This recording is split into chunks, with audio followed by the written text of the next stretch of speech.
क्या महागठबंधन की गांठ ढीली पड़ती जा रही है? क्या बिहार में लालू यादव और नीतीश कुमार के बीच सब कुछ ठीक नहीं है? ये सवाल खड़ा हुआ नीतीश कुमार के एक बयान के बाद। जी हां, नीतीश कुमार ने कहा कि वो 13 तारीख को सोनिया गांधी की इफ्तार पार्टी में जाएंगे। 13 तारीख को ही लालू यादव पटना में इफ्तार दे रहे हैं, जबकि सोनिया गांधी की इफ्तार पार्टी दिल्ली में है। अब सवाल उठ रहा है कि लालू की इफ्तार पार्टी को छोड़कर सोनिया गांधी की इफ्तार पार्टी में क्यों जा रहे हैं नीतीश कुमार? 13 जुलाई को पटना में लालू यादव इफ्तार पार्टी दे रहे हैं और उसी दिन सोनिया गांधी दिल्ली में इफ्तार पार्टी दे रही हैं। नीतीश के सामने जब सवाल आया वो किसकी पार्टी में शामिल होंगे, तो नीतीश ने दिल्ली जाने का फैसला सुना दिया।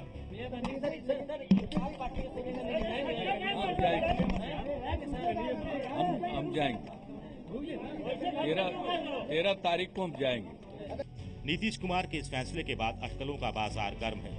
शुक्रवार को आए विधानसभा परिषद चुनाव में बीजेपी गठबंधन ने जेडीयू, आरजेडी, कांग्रेस गठबंधन को पीछे छोड़ते हुए 24 में से सबसे ज्यादा 12 सीटें जीती हैं। इस चुनाव के नतीजों के बाद कहा जा रहा है कि लालू से हाथ मिलाने से नीतीश को नुकसान हो रहा है और शायद यही वजह है कि नीतीश ने लालू की बजाय सोनिया की इफ्तार पार्टी में जाने का फैसला किया है। यहाँ एक सवाल ये भी उठता है कि आखिर लालू यादव ने इफ्तार पार्टी उसी दिन क्यों रखी जिस दिन सोनिया गांधी ने इफ्तार पार्टी रखी है। क्या लालू और कांग्रेस के बीच भी सब ठीक नहीं है? गौरतलब है कि पिछले दिनों राहुल गांधी से मुलाकात के बाद जेडीयू ने नीतीश कुमार को सीएम उम्मीदवार घोषित कर दिया था, जबकि उस समय तक लालू यादव से जेडीयू की डील फाइनल तक नहीं हो पाई थी। बाद में लालू यादव ने नीतीश कुमार को सीएम उम्मीदवार के तौर पर स्वीकार कर लिया, लेकिन इशारों ही इशारों में अपनी नाराजगी भी जता दी थी। लड़ाई जो होने जा रही है दिल्ली के बाद बिहार में, हम सब तरह का घूट पीने को तैयार हैं, हम सब तरह का जहाज पीने के लिए तैयार हैं। पहले लालू यादव का जहर वाला बयान और अब नीतीश का लालू यादव की इफ्तार पार्टी छोड़कर सोनिया गांधी की इफ्तार पार्टी में जाने का फैसला।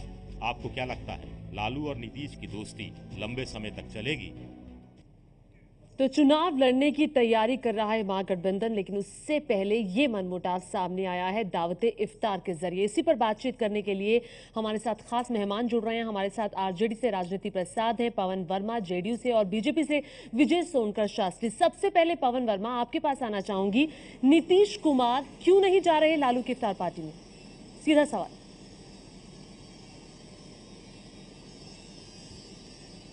आपसे मैं पूछूंगा कि अगर एक दिन 2 इफ्तार पार्टी हो और आपको दिल्ली आना हो किसी काम से और आप अगर एक में चले जाएं तो इसका मतलब दूसरा आपका आपसे मनमुटाव हो गया और दुश्मन है क्या?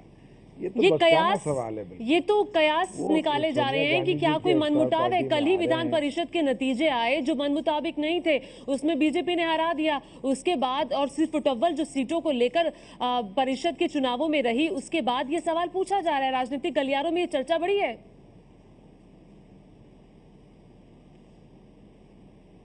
मैं आपसे पूछता हूँ, ये चर्चा प्रासंगिक नहीं है। देखिए, जो चुनाव हुए, मैं बधाई देता हूं हमारे बीजेपी के प्रवक्ता हैं, उनको 12 सीट आई, पर जमीनी हकीकत ये है कि 1 लाख से कम वोट मिले 24 सीटों के लिए, जो कि पूरे प्रदेश के थे।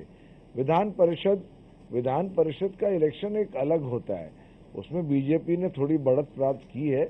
मैंने पहले भी कहा, मैं उनको बधाई देता हूं, पर इसका तालमेल विधान सभा के इलेक्शन से कोई है ही नहीं। आप ये देखिए कि टोटल इलेक्टेड 1,38,000 थी, जिसमें 1 लाख से कम वोट मिले। तो इसलिए ये बढ़त जरूर है बीजेपी की, पर इसका तालमेल बिहार असेंबली से करने का कोई, मैं समझता हूँ, औचित्य नहीं है। तो इसलिए दोनों चीजों में कोई कनेक्शन नहीं है। और अगर कहीं नीतीश कुमार इफ्तार खाने चले आए तो क्या लालू प्रसाद इस बात से रूठ जाएंगे? नहीं, वो तो जवाब राजनीति प्रसाद जी से ले लेते हैं। राजनीति प्रसाद जी, क्या लालू यादव, ये कहा जा रहा था कि जो कांग्रेस तवज्जो दे रही है नीतीश कुमार को, लालू यादव उससे खुश नहीं है, दरअसल वो अपनी नाराजगी जता रहे हैं दिल्ली ना आकर के?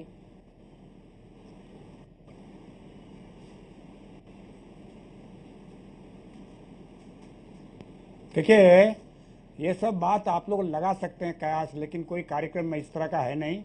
लालू जी ने 5 तारीख को जब उनका स्थापना दिवस था, उसी दिन अनाउंस किया उन्होंने कि 13 तारीख को जाति के बारे में जो नहीं उन्होंने छापा है पूरे देश में, जाति जनगणना नहीं किया है उसका हम प्रदर्शन करेंगे 13 को उन्होंने प्रदर्शन करने का तारीख तय कर दिया।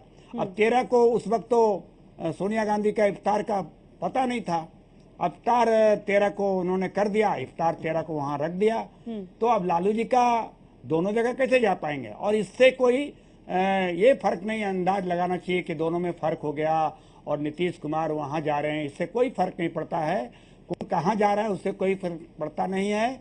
और हम लोगों की जो दोस्ती है वो दोस्ती हम लोगों की बरकरार है, इसमें कहीं कोई दिक्कत नहीं है, हार जीत होते ही रहता है। विजय सोनकर शास्त्री जी, आपने सुना आरजेडी की प्रतिक्रिया भी और जेडीयू की भी, क्या बात इतनी सरल है?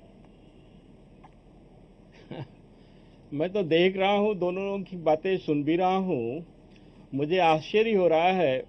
एक तरफ लालू जी जहर खाने की बात कर रहे हैं, दूसरे तरफ नीतीश कुमार जी दिल्ली में सोनिया गांधी जी की इफ्तार पार्टी में शामिल होने के लिए एकदम प्रतिबद्धता दिखा रहे हैं। ऐसी क्या जरूरत पड़ गई कि उनको एकदम से कठोर शब्द में ये कहना पड़ रहा है कि हमको दिल्ली जाना है, सोनिया गांधी के इफ्तार पार्टी में हमको शामिल होना है। और दूसरी तरफ लालू जी किस बात से नाराज हैं या किस बात पर खुश होकर के कह रहे हैं कि मैं तो जहर खा लूंगा? ऐसी क्या बातें हो रही हैं? देखिए ज्योति जी, इस समय घबराए हुए हैं लोग। निसंदेह थोड़ी परफॉर्मेंस लोगों की खराब थी, बहुत ज़्यादा खराब थी। उसको ये लोग अपनी हार को पचा नहीं पा रहे, अपने पीछे रहने को पचा नहीं पा रहे हैं। और अब पुनः एक बार चिंतन कर रहे हैं कि हम लोगों की दोस्ती आगे चलनी चाहिए भी कि नहीं चलनी चाहिए। लालू जी वैसे शुरू से ही परेशान है, क्योंकि नीतीश जी को ये लोगों ने मुख्यमंत्री का कैंडिडेट घोषित कर दिया है। अब जिस प्रदेश में लालू रहते हो और उनके सहयोग से सरकार बनने की गुंजाइश इनके मन में काल्पनिक उठ भी रही हो, तो उसके मुख्यमंत्री के रूप में वो नीतीश को कैसे बर्दाश्त कर सकते हैं? बातें बड़ी कॉम्प्लिकेटेड और लेकिन सही रूप में देखें तो बहुत स्पष्ट भी हैं जी। लेकिन उसके मीनिंग निकालने या जिस प्रकार से राजनीति प्रसाद जी बताने की कोशिश किए कि उस दिन उनका कार्यक्रम था, अरे सोनिया गांधी का कार्यक्रम तो उसके पहले का बना आप कह रहे हैं हुआ थोड़ी सी घबराहट दिखाई दे रही है। कोई साधारण बात नहीं है। विजय जी, आपने बात रखी। तो मुझे ऐसा लगता है कि ये बहुत कुछ चल रहा है, वो जल्दी ही सब एक एक करके सामने आएगा। अभी तो एक पहला बानगी सामने आ रहा है। ये क्या पवन वर्मा जी, कल चुनावों के जो नतीजे आए ये पहली बानगी थी? 2014 में भी हमने देखा, जो नरेंद्र मोदी की वहां हमने आंधी देखी और जो हाल देखा जेडीयू का और आरजेडी का वहां पर हुआ। ऐसे में कैसी उम्मीद अब आप आगे करेंगे?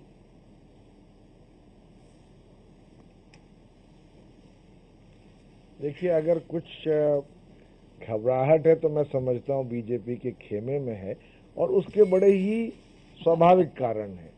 1 साल पहले नरेंद्र मोदी ने जब पूर्ण बहुमत प्राप्त की थी, तो उस वक्त उन्होंने जो वादे किए थे, जो उम्मीदें जगाई थी, वो 1 साल में पूरे देश ने देख लिया है कितनी खोखली थी।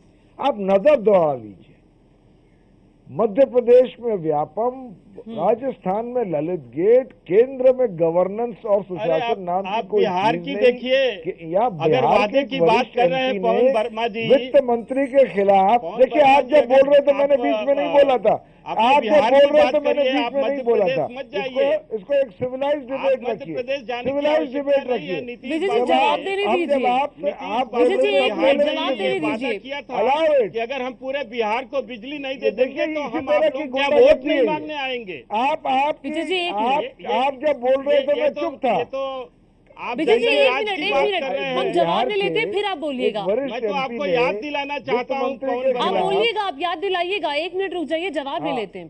पवन जी कहिए। देखिए, ये बहुत गलत बात है, आप मॉडरेटर हैं इसकी। आप कहिए, आप कहिए, आप अपनी बात रखिए सर। जैसी सच्चाई सुनते हैं बिलक जाते हैं। आप बात रखिए, आप मुद्दे पर बात कीजिए, आप बिहार पर बात कीजिए, आप लालू पर बात कीजिए, आप बिहार के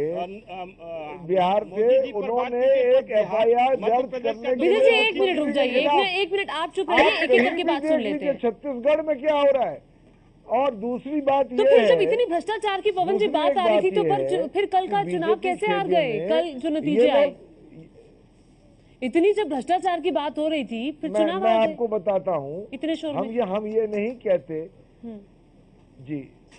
नहीं, देखिए मैं आपको असल में बीच में बोल देते हैं तो बोलना मुश्किल होता है, पुरानी आदत है, छोड़िए।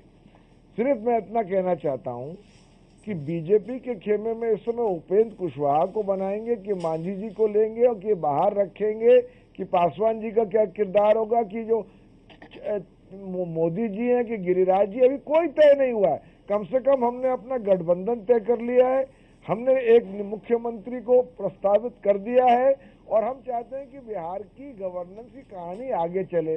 जो बीजेपी ने उम्मीद जगाई थी वो बिहार वाले देख चुके हैं, उस उम्मीद की पूरी उपेक्षा हुई है, बिहार प्रदेश की उपेक्षा हुई है। इसलिए मैं कह रहा हूं कि अगर घबराहट कहीं है तो आज बीजेपी के खेमे में है। अब जहां तक आपका सवाल है लेजिस्लेटिव काउंसिल के इलेक्शन का, मैंने आपको पहले ही कहा कि इसमें टोटल इलेक्टेड थी 1,38,000, जिसमें से 95,000 से कम ने वोट डाले। जमीनी हकीकत इन इलेक्शन की क्या है पूरा बिहार जानता है।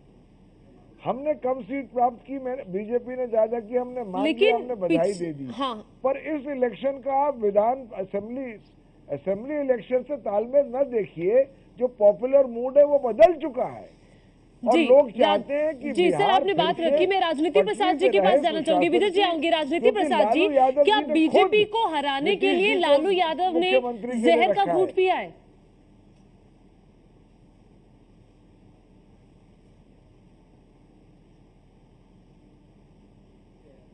कोई ये सब ऐसे ही चलता है मामला। उन्होंने खुश बहुत नहीं ही थे जब कन्विक्शन के नीतीश साथ, कुमार की उम्मीदवारी बहुत पर ही कांग्रेस मजबूती ने के सहमति साथ जताई। बीजेपी को हराने के लिए, ये भारत जलाओ पार्टी को हराने के लिए, उनको हराने के लिए हम लोगों ने गठबंधन किया है और हमारा वोट अब कभी डिस्टर्ब नहीं होगा, हमारी दोस्ती बरकरार रहेगी, इसमें कोई दो राय नहीं है। मजबूरी है गठबंधन, ये आपको सबका आपकी छीका बातों टूटने से वाला तो नहीं है मतलब ये बीजेपी निकल रहा का। है। ये जो चुनाव हुआ है अभी, वो चुनाव में धनबल का जीत हुआ है। पैसा बहुत खर्चा किया है इन लोगों ने। विजय जी जवाब बीजेपी दीजिए को लोगों ने इसका। पैसा बहुत खर्च किया है, करोड़ों रुपया खर्च किया है, इसका तो आप जांच कहें होनी तो मैं चाहिए। जवाब दूं। वो बोल रहे हैं कि धनबल का इस्तेमाल किया, पैसे का इस्तेमाल किया, उसी के दम पर आप चुनाव जीतेंगे, बड़ा आरोप है। नहीं देखिए, मैं राजनीति प्रसाद और पूरा वर्मा जी दोनों करोड़ों लोगों का रुपया जवाब खर्च किया देना इन लोगों ने। चाहूंगा और मैं और इसको अपेक्षा सिंबल करूंगा कि बनाना थोड़ा सा चाहते थे मुझको वो। समय दीजिए आप। ज्योति जी कहिए। ज्योति जी, पवन जी ने कहा कि हम घबराहट हम लोगों में है, आप बताइए। और इन्होंने व्यापम कांड की चर्चा भी किया। मैं इनको बता देना चाहता हूं कि व्यापम कांड जब से रजिस्टर्ड हुआ 2007 से, तब से देश में लोग विधानसभा का चुनाव हुआ, लोकसभा का चुनाव हुआ, तमाम बाई इलेक्शन हुए और अभी 2-3 दिन पहले भी चुनाव हुआ था। हर एक चुनाव में भारतीय जनता पार्टी को बम्पर सफलता मिल रही है, तो घबराहट किस बात की होगी? व्यापम से जरा ये पवन जी विचार करें। और दूसरी बात, एमएलसी के चुनाव के रिजल्ट को ये आने वाले उससे नहीं जोड़ना चाहते हैं। वक्त बहुत कम है पवन जी। नहीं, 30 पहले सेकंड मेरी में अपना बात सुन जवाब। लीजिए। विजय जी आपकी बात होगी, पवन जी का जवाब लेना है, वक्त मेरे पास कम है, 30 सेकंड में सर आपका जवाब। नहीं, मेरी बात अभी पूरी नहीं हुई है ज्योति जी, मेरी बात आप कम सुनिए।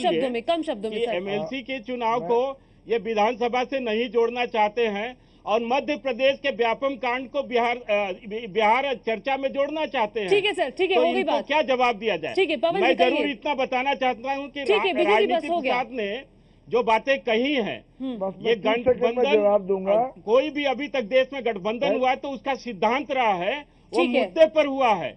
यहाँ तो आप इनके ये पास कह रहे कोई हैं कि ये मुद्दा ही सैद्धांतिक नहीं है। गठबंधन नहीं है? दीजिए। क्या सैद्धांतिक गठबंधन बिल्कुल नहीं है ये? आज तक पवन जी जवाब आज तक दीजिए जितने फटाफट भी से। अगर जनता पार्टी मैं- का देखें, बस विजय जी, जनता दल बस का वक्त देखें, नहीं है मेरे ऐसे पास। तमाम जवाब दे वक्त की देता बेहद कमी है। पवन जी जल्दी से मैं जल्दी से जवाब दे देता हूं, जल्दी से। देखिए, सैद्धांतिक गठबंधन दो बातों पर है। एक तो लालू प्रसाद जी ने मुख्यमंत्री के लिए नीतीश कुमार जी को आगे किया, इसका मतलब दोनों पार्टियां अब सुशासन, गुड गवर्नेंस, अच्छे प्रशासन, बिहार की बढ़त के लिए तैयार है, रेडी है। दूसरी चीज, हम समाज में अस्थिरता नहीं लाना चाहते, हम सौहार्द से सबको एक साथ लेके चलना चाहते हैं, जो कि बीजेपी के डीएनए के खिलाफ है, आरएसएस के खास तौर से। दूसरी बात व्यापम की उन्होंने बात की। देखिए, वो ये आरएसएस का कहना नाम चाह रहे गलत ले रहे हैं कि पवन जी। 45 लोगों की मौत यहाँ हो गई। राजनीति की बात हो रही है और सिर्फ आप वक्त आरएसएस की की बेहद बात कमी कर रहे है। हैं। मैं आप सभी और बीजेपी मेहमानों का शुक्रिया अदा करना चाहूंगी बहुत शुक्रिया इस चर्चा में शामिल होने के लिए। तो अब सवाल ये उठ रहे हैं कि क्या लालू और नीतीश में सब ठीक नहीं चल रहा, क्योंकि नीतीश कुमार दिल्ली आ रहे हैं सोनिया गांधी की इफ्तार पार्टी में हिस्सा लेने, जबकि लालू की इफ्तार पार्टी पटना में है, वहां नहीं जा रहे। ऐसे में बड़ा सवाल कि क्या सब कुछ ठीक नहीं है।